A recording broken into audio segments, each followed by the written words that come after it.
What's up, people? Today I've got new talent. Zviri same Mdara. Right. Boss, same levels. Haribo. Nice. Namati munorova ngoma. Ngoma ngoma ndoro.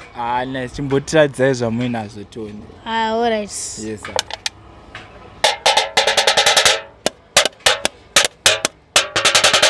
Munashe ibenzi, satambona benzi, atora mafanzi, asina chibanzi, above cents, achida kutenga benzi, anozora ponzi, dakupa mafanzi, samarjo, stetarjo, jojo. Sorry, ndokunongo 15 ven, sorry, ndokunongo pinsa mawan, sorry, yakapera kondo. Kwama igo jamazondo, makabuditsana somahombe, sorry, muti unazvisere.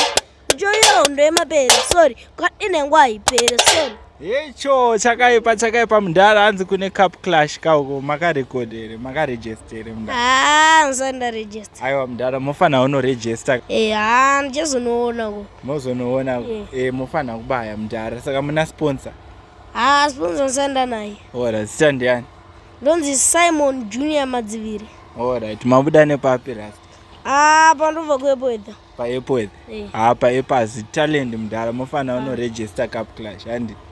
Nchazoenda. Nice, good.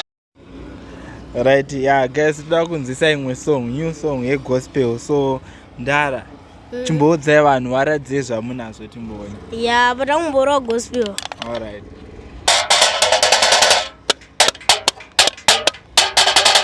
Tarira uone kubata kwa Mwari.